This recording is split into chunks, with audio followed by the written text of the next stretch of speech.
Hey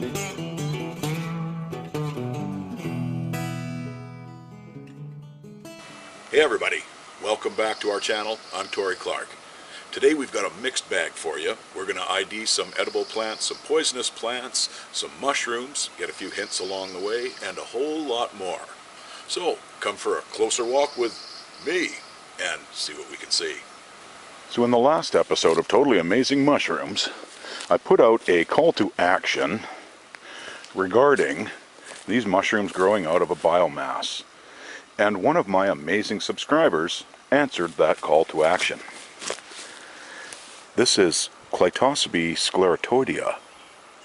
And they are growing out of this, what I call the biomass, which is actually called a sclerotium. Yeah, I know what you're thinking. So these, actually, this mass, was one of the Helvella species. Now I know that there was several crispa, Helvella crispa that were growing around here, and Helvella lacinosas. So I'm assuming that this is one of them. So what happens is the Helvella form this mass, and before they get to break out into the air from the soil, the Clytosabe parasitizes it. And I guess that was probably the biggest thing. My biggest blockade was I did not think to look for any kind of parasitic mushrooms. And that's what they turned out to be. Pretty neat. The Helvella grow here every year, so I'm sure that these Clytosabe are going to come back out. But yeah, you can see the mass there. So huge thank you for the help on that one. And not only did they help me with this one, there was another one that I was unable to identify in the same video, and they answered that call to action as well. So thank you very much. That mushroom is long gone, so I'm going to put up the old clip and with the proper name underneath it. That's an interesting mushroom. What is this? Oh, it's a Polypore. Look at that. I honestly expected to see gills or maybe teeth. No, this is a Polypore. I'm going to have to take that home and do a little bit of research, I think, because I have no idea what it is. If you have any ideas of what it is, leave it in the comments below. These little guys here are actually related to the deadly Gallerina, Gallerina marginata, but these are Gallerina vitiformis. And they look very, very much like a little mycena. But, so these guys will have a red stipe. As you'll see, it darkens at the bottom. This one's already quite red. That's what gives it away for me, being a vitiformis. They've got a rusty brown, kind of orangey spore print. And as for edibility, you know, they're related to the deadly Gallerina, so avoid. Besides, they're so small, you're not going to get anything out of them, really. But nonetheless, beautiful little specimens. And yes, the Arscalpium vulgare is still going. This is the earpick mushroom. You can see the teeth on the bottom there. So durable. This has been here for months. Probably not sporing anymore, but my coelim's still chowing down on this little fir cone. Put you back. Well, spring has sprung, the grass is riz. I wonder where the flowers is. Well, right here. These are Tori's blue-eyed Marys. Colensia torii. Just little sweetie, little tiny ones. There's another blue-eyed Mary, but it's a taller species. But still, always beautiful to see. Oh, a little out of breath after being a short-eared mountain goat here. Not quite done yet. Still got to get up there. Beautiful day in the forest today, though. Well, that was quite the challenge for a 54-year-old fat man with a fake hip, but we made it. Yeah, top of the ridge looking down at the lake. Almost eye level with the trees on the next ridge over.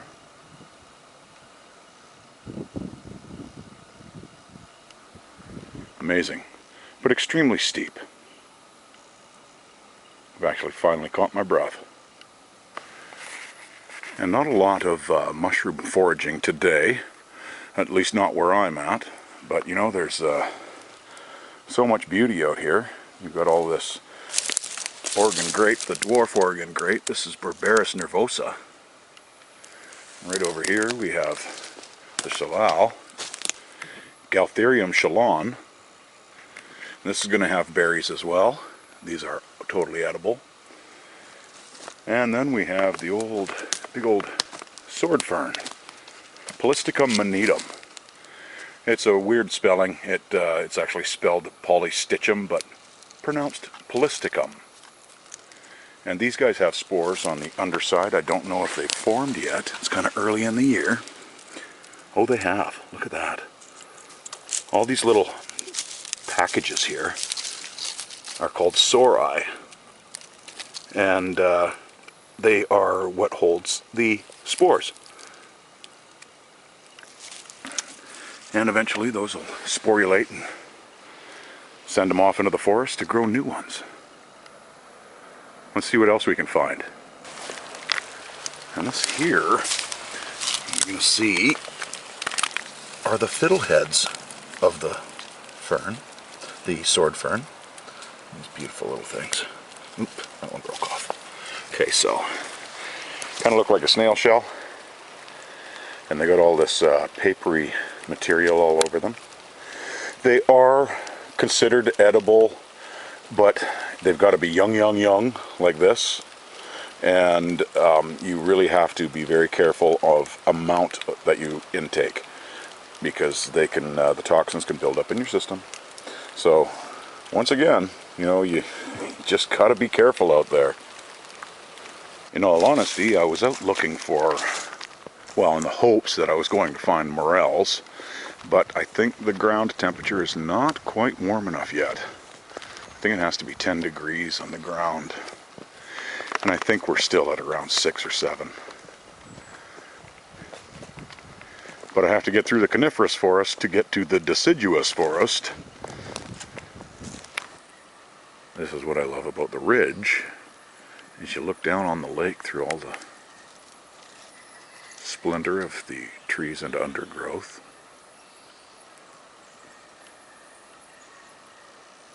And I apologize if it's not steady. I don't have my tripod with me today. But it's riddled with little trails from the deer. And I like to take these trails because it makes it, they always choose the easiest route. So yeah, the black-tailed deer that we have on the island here. And although these guys are beautiful, the not edible, the berries are not edible. This is the holly, Ilex aquifolium. And aquifolium means spiny leaf. So just like the Berberis aquifolium, one of the Oregon grapes, the taller version, they've got similar leaves. However, the Oregon grape, you can eat the berries, the blue berries. These ones have red, and they are toxic. And pretty much whenever you find a fallen conifer or dead conifer, you're going to find Trichaptum abietnum all over it. It's also known as the violet tooth polypore, or the purple pore polypore, or the purple pore bracket. Look at this, just chowing down on this log all the way up. Pretty neat. If it wasn't for mushrooms, these logs would just keep piling up, and they would never rot. As a matter of fact, if it wasn't for mushrooms, we probably wouldn't be here. And I know this one shows up in a lot of my videos, but they're everywhere in the Pacific Northwest, and they're so good. This is the turkey tail, Trametes versicolor. And it's chowing down on this old alder stump, red alder, Alnus rubra. And beautiful pore surfaces. All the way up. Very cool. So I'm going to harvest some of these, dry them out, and make some tea, I think. You know, with all the edible plants that are out here in the Pacific Northwest, there are a huge amount of poisonous or toxic plants. And there's more toxic plants in comparison to non-toxic plants than there are toxic mushrooms in comparison to non-toxic mushrooms. But this plant here is the Spurge laurel, Daphne Laureola. And this, if you ingested one leaf, would burn your esophagus all the way down, burn your mouth. If you got the sap on your skin, you'll blister and burn. It just would destroy your intestinal tract. So it's actually related to the rhododendron, not related to a spurge nor a laurel. So where they came up with the nomenclature, I don't know. But these have only just cropped up in the last few years.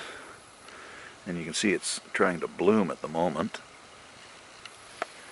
Yeah, so if you see one of these, steer clear from it. Somebody here has been quite busy by the looks of things.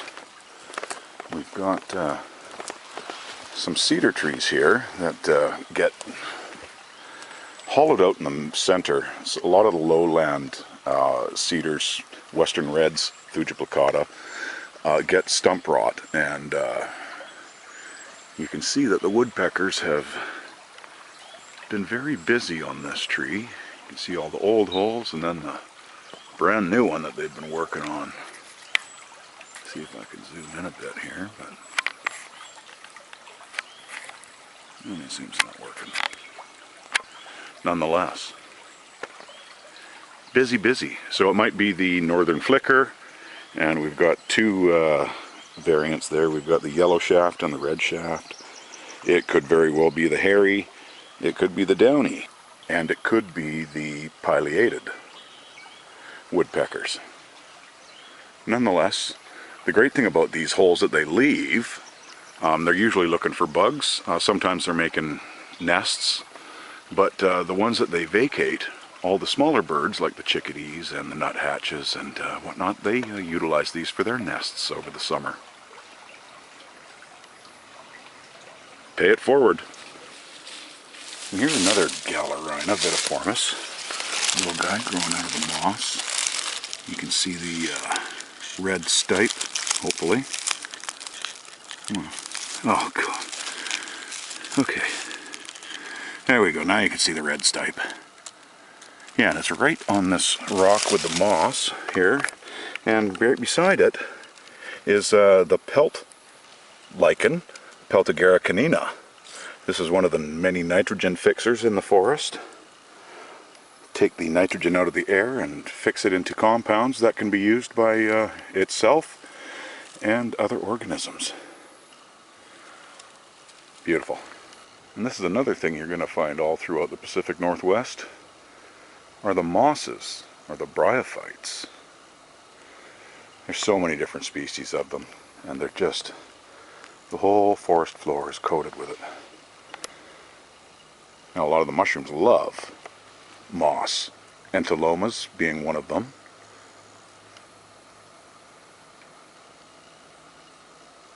But wow, what a beautiful day. These little moss lovers are very hard to spot sometimes. Almost walked right past this one. This one is in the Enteloma family, and it was Enteloma vernum. Now it is Nolania verna, subgenus. So you're going to see that this guy will have pink gills. And here we go. Beautiful little pink gills. And they're very dark. This one's actually been out for a bit.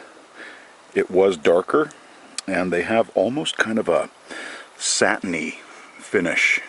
Like they have little flecks in the cap. Just beautiful. It's a little bit moist right now because it sprinkled a bit, but yeah, these guys, so you'll find them everywhere. They're normally growing singly. There's no ring, The gills are not attached to the stipe. A big mass of mycelium at the bottom. Yeah, right beside the trail, here's another one.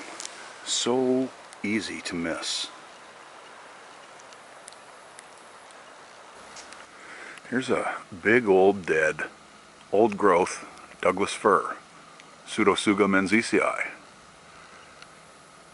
This one, the top broke off of it many years ago, and you can see, I'll get us in closer, that the Fomitopsis munciae has taken over. I'll get you in a little closer for, it's quite the big, you can see it there kind of in the center of the screen. Try not to shake you too much. That's a beautiful guy. Oh, scared off one of the ducks. Yeah, that's a good size red-belted conch on a Douglas fir. You know, at first glance, you're going to look at this and go, oh, that's Stropharia ambigua.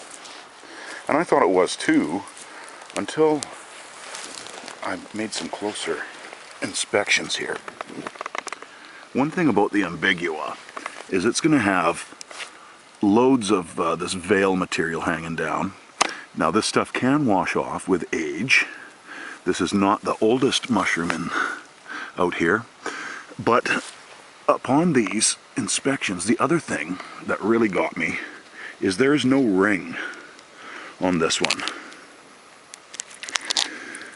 So this is actually Lauratiomyces percivalii. It's a smaller version of the ambigua without all the junk and material all over it from the original veil. So yeah, as for edibility, there's not enough evidence out there to know for sure if it is edible or not. So I am not a guinea pig. And I don't think I will ever get sick of these little guys. This is one of the bird's nest, Nidula Niveotmentosa, and it's a little bit different from the one that I had in episode 3 of Totally Amazing Mushrooms, which was Crucibullus crucibiliforme. These ones have their peridioles, their little egg sacs, are a little bit lighter brown. Oh, and here's some that are right on a fir cone. They don't get much larger than half a centimeter. And they're a little bit fuzzy on the outside, and they have a darker inside interior. And when the water hits these little cups, they splash the eggs out, and obviously the little peridioles have already been vacated. But moving on. Usually the Dyer's Polypore is on the ground at the base of fir trees and whatnot. This one's growing right out of a stump. This is Dyer's Polypore, Phaeolus schweinitzii. Very, very cool. They normally grow in like a rosette. This one's kind of growing in shelves. And the spore surface is really, really degraded. But yeah, they use these for dyeing textiles and fabrics. Coming up on this beautiful bloom. These dainty little things. These are the blooms of the Oso Berry, Ommelaria cerasiformis. And it was, well, originally it was obviously discovered by First Nations. The berries, they are noted as called Indian plum, also called Oregon peach, because they start out as pinky yellow, and then they turn into like a dark blue to a black. But it was discovered by a German pharmacist, of all things, Augustus Gottlieb Ommler. And so I ended up harvesting a bunch of these last year, and it was in one of my videos there of Totally Wild Food. And I tried to make a jelly from it, and unfortunately it failed. It did not set up. But a different amazing subscriber of mine suggested I could use it as a syrup, or add it into water and infuse it and make a nice drink.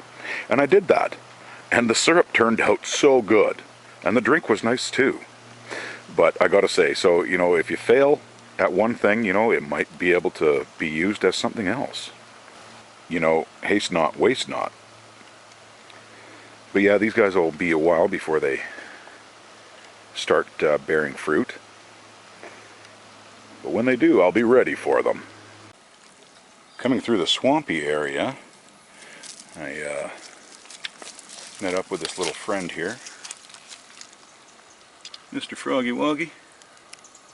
Hey buddy. And this is one of our native frogs, which is great because we've got an invasive species here, the North American bullfrog, that was not on the island until, I don't know, 15, 20 years ago. Anyways, here is their little egg sacs all through here, which is great. That means they're proliferating. Sorry, it's all kind of muddy here, but see if I can get something a little cleaner. Yeah, so you can see they're all in here, these little eggies. But you get the gist. That won't harm them. They'll be just fine. But the great thing is that these little fellas are having babies. And it's going to get very, very noisy in the forest at night, because these guys can deafen out pretty much anything. So awesome. Well, that brings this video to a close. I hope you enjoyed all the things we encountered out there, and until next time, stay safe out there.